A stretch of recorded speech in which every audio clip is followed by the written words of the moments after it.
finance and accountability and accounting is the heart of the organization. Kalau dia nggak mengelola uang dengan baik, nanti yang menjadi beneficiary tidak mendapatkan benefit, akhirnya reputation dia menjadi tidak baik, menghilang kepercayaan, dan karena kehilangan kepercayaan itu menjadi vicious cycle.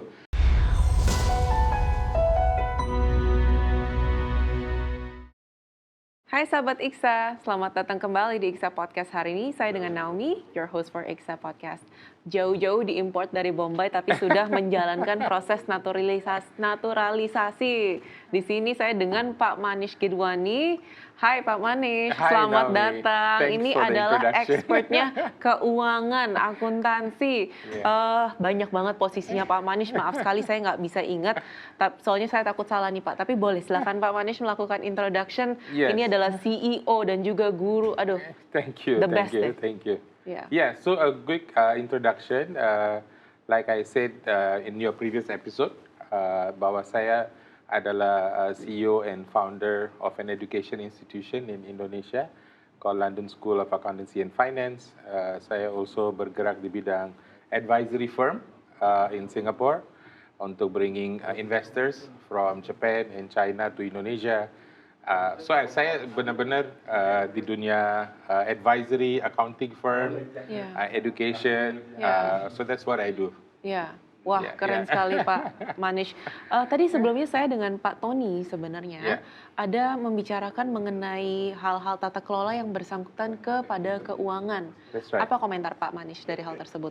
Yes, I think what Pak Tony has said mengenai stewardship, terus mengenai corporate governance, itu adalah our principles untuk menjalankan and execute reporting in terms of what we should do in terms of financial reporting standards and auditing standards. Jadi, I think Pak Tony has set a foundation untuk kita starting off this journey of memenuhi standar-standar internasional supaya organisasi nirlaba juga tidak kalah dalam hal memberikan contoh and role modeling bahwa mereka juga bisa secara sukarela karena tidak diwajibkan secara sukarela memberikan dan memenuhi standar International Financial Reporting Standards. Oke, keren Pak. Menurut Pak Manish, apa yang bisa terjadi kalau lembaga Kristiani tidak melakukan atau mempraktekkan penata layanan dan akuntabilitas yang baik dalam segi keuangan dan akuntansi? Yes, thank you. Nah, jadi if mereka tidak melakukan pengelolaan keuangan, yang saya selalu sebutkan adalah finance and accountability and accounting is the heart of the organization. Jantungnya Pak. So if keuangan. If your bloodline is not moving, your heart is not pumping enough blood. Siap-siap untuk mati ya. Waduh, matinya gimana dulu nih Pak? Matinya gimana nih Pak? Karena untuk lembaga? Bagaimana organisasi yang menjanjikan, apalagi yang nirlaba itu accountability-nya nggak kepada shareholders, tapi accountability kepada semua publik. Dia menerima suatu sumbangan atau dana, lalu impact-nya harus kepada beneficiary-nya, kepada poor people. Nah itu kalau dia nggak mengelola uang dengan baik, nanti yang menjadi beneficiary tidak mendapatkan benefit, akhirnya reputation dia menjadi tidak baik, menghilang kepercayaan, dan karena kehilangan kepercayaan itu menjadi vicious cycle. Karena you can only lose trust once. The moment you lose trust once, itu that's the end of organization. Jadi trust is the biggest currency yang organisasi harus mempertahankan. Bukan uang currency-nya. Trust adalah currency untuk penata layanan dan akuntabilitas sebuah lembaga. One of the highlight in IKSA is advancing trust. Together. Yes, together. Together. So kita in IKSA itu selalu focusing and helping organizations. Ayo bersama-sama, bukan memposisikan diri sebagai external auditor, tapi memposisikan diri sebagai pihak yang ayo kita help you to reach there. Teman, kita ya, teman, kita berteman, sahabat, ya, tidak akan memberikan opini, betul, ini baik atau ini benar, tapi we give you inilah standarnya. Nanti kita best practice-nya, ayo let's do benchmarking together. Right, that's great. Hal-hal apa saja Pak Manish lembaga Kristen bisa melakukan untuk melakukan penata layanan dan akuntabilitas yang baik? Yeah, I think it should start with assessment. Mengenai what is the current situation. Apa itu Pak assessment-nya? Artinya assessment-nya itu artinya sometimes organisasi secara laporan keuangan sudah baik, tapi proses di belakang laporan keuangan, contohnya ya, membuat laporan bahwa ini adalah total sumbangan yang diterima, ini adalah total pengeluaran yang dikeluar. Tapi bagaimana, apakah dana yang masuk itu adalah dana yang restricted funds, bahwa dana ini diceritakan kepada jemaat atau kepada beneficiary-nya bahwa dana ini ada hanya untuk misi tersebut. So kita tidak bisa menggunakan dana itu untuk kepentingan yang lain, for example. Ya, jadi I think the detailing ya in accounting itu one of it is to be as transparent as possible. So I would say start with an assessment that di mana kekurangan kita, ada di proses reportingnya, atau ada di proses internal controlnya, atau problemnya ada di dalam budgetingnya, executionnya, atau problemnya ada di kompetensinya.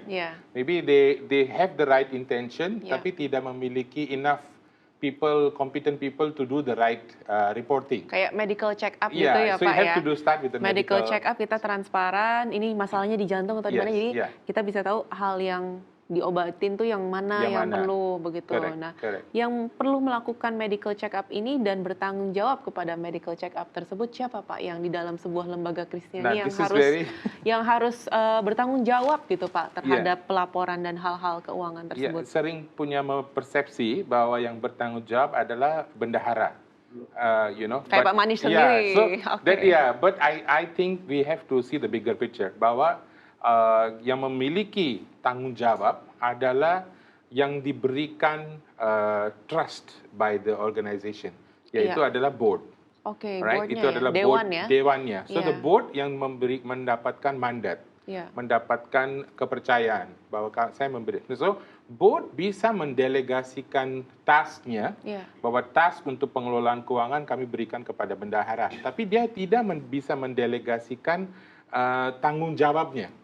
So dia tetap harus berajin-rajin membaca laporan keuangan, paling tidak bisa mengerti pertanyaan-pertanyaan yang harus ditanya. Ya, jadi walaupun dia background bukan dari background keuangan, tapi dia bisa mengerti, karena accounting itu sering dipikir saya tidak bisa paham dengan accounting numbers and chart of accounts, saya tidak paham. Tapi itu adalah hal-hal yang sangat easy to understand if we bisa dilatih ya Pak ya? Bisa dilatih. It's just kemauan aja untuk membaca. Nah itu kita sometimes malas baca, jadinya tidak memahami. Nah itu kan ada garis tipis ya Pak. Kadang kita nyari orang keuangan yang bisa dipercaya, gitu. Tapi kita juga membutuh orang yang kompeten untuk hal keuangan tersebut, gitu. Jadi misalnya sebuah lembaga menghadapi masalah tersebut di mana orang tersebut itu kurang berpengalaman atau kurang knowledge-nya untuk keuangan, apa yang lembaga bisa melakukan atau apa yang kita bersama-sama bisa melakukan untuk meningkatkan hal tersebut Pak? Atau ada tips-tips apa Pak Manish? I think kalau untuk let's say background-nya bukan dari keuangan, salah satu hal yang bisa dilakukan adalah appoint orang-orang yang membentuk tim yang akan mendapatkan pelatihan, contohnya dari IKSA, contohnya dari organisasi rekan-rekan dari IKSA, tapi dengan tim yang inti itu akan mendapatkan kompetensi untuk bisa menceritakan. Jadi dia berfungsi seperti di suatu perusahaan, tidak semua board members mengerti keuangan, tapi ada yang namanya audit committee. Ada yang namanya board members yang khusus dari, at least ada satu member yang background-nya dari keuangan. Nah itu dia bisa bertugas untuk menceritakan Tapi it's interesting bahwa orang bilang tidak memiliki kompetensi keuangan Saya baru-baru melihat ada contoh kasus yang secara sudah publik mengenai Garuda beberapa tahun yang lalu yang menolak untuk tanda tangan laporan keuangan dari Garuda itu was Khairul Tanjung, and he is not from background accounting. Dia melihat bahwa ini adalah pendapatan yang seharusnya belum dicatat sebagai pendapatan karena belum pasti kita dapat uang ini. So it's very basic thinking. Sebenarnya it's just if you are used to it, kemauan, I think everybody can learn finance and accounting. Karena it's like, you cannot say, oh, I don't know anything about the heart because I'm not a heart surgeon. But you know that untuk having a good heart, you need to have good food, good vitamins, jangan makanan-makanan yang berlemak. Nah, I think it's basic intentions, Ya, standar apa saja yang lembaga Kristiani, Pak Manish, bisa mengacu kepada untuk peraturan dan perundang-undangan yang berlaku untuk melakukan penata layanan dan akuntabilitas yang baik dalam misalnya hal perpajakan atau keuangan, responsibility kita terhadap negara, Pak? Right. So I think that tanggung jawabnya dibagi dua. One is bagian internal, right? Ada bagian eksternal. Di internal itu semua management reporting yang diberikan kepada pemimpin lembaga ataupun gereja, itu dia mendapatkan laporan-laporan yang transparan. Artinya dia kapanpun dia minta organisasi itu untuk memberikan laporan kepada jemaatnya, kepada anggotanya, itu reportnya available. So that is internal requirement, tidak ada format yang khusus, karena management report itu sesuai dengan kebutuhan. Tapi eksternal itu ada standar ISAC 35. ISAC 35. Oke, itu khusus untuk yayasan. Khusus untuk yayasan dan lembaga nirlaba untuk mengikuti standar presentasi sesuai dengan ISAC 35, di mana presentasi dibagi menjadi restricted funds and unrestricted funds. Jadi dia lebih detail. Bagaimana penggunaan restricted fund, bagaimana penggunaan unrestricted funds, dan jadi tidak digeneralisasi. Jadi organisasi itu biasa hal yang terjadi adalah ini adalah uang yang harusnya dipakai buat gedung, tapi uangnya ternyata dipakai buat hal-hal yang lain. Ini adalah hal yang sudah dianggarkan untuk dipakai buat satu misi.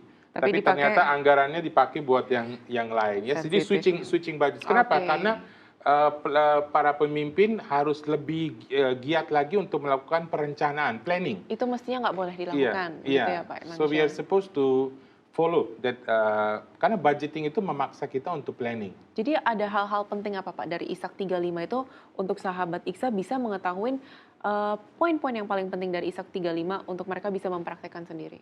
Untuk ISAC 35 pertama yang saya sebutkan tadi, dana masuk itu dibagi mengenai dengan restricted funds and unrestricted funds. Pada saat pengeluaran pun dialokasikan bahwa pengeluaran ini allocation ke restricted atau unrestricted. Pada saat membuat neraca pun di bagian accumulated funds itu pun dipisahkan bahwa yang sisa dana dari restricted funds berapa supaya tahu bisa dipakai untuk kegunaan ini. Nah, keempat adalah mengenai disclosure notes. Notes to accounts-nya juga harus detailing mengenai penggunaan dananya sudah di mana saja. Jadi the disclosure notes yang sering dilupakan, presentasinya sering. Jadi itu lebih berdampak kepada presentasi. Presentasi itu sangat penting ya? Ya, sangat penting karena itulah interpretation nanti. Karena dipikir, dananya banyak, padahal dana-dananya itu restricted untuk tujuan tertentu. Sangat menarik. Mari kita kupas di episode selanjutnya, sahabat IKSA, mengenai hal-hal keuangan, perpajakan, dan juga kepatuhan terhadap pemerintah, peraturan dan perundang-undangan yang berlaku mengenai hal-hal tersebut ini. Terima kasih sudah menonton hari ini. Jangan lupa untuk like, subscribe, dan komen. Thank you for watching. Tuhan Yesus memberkati.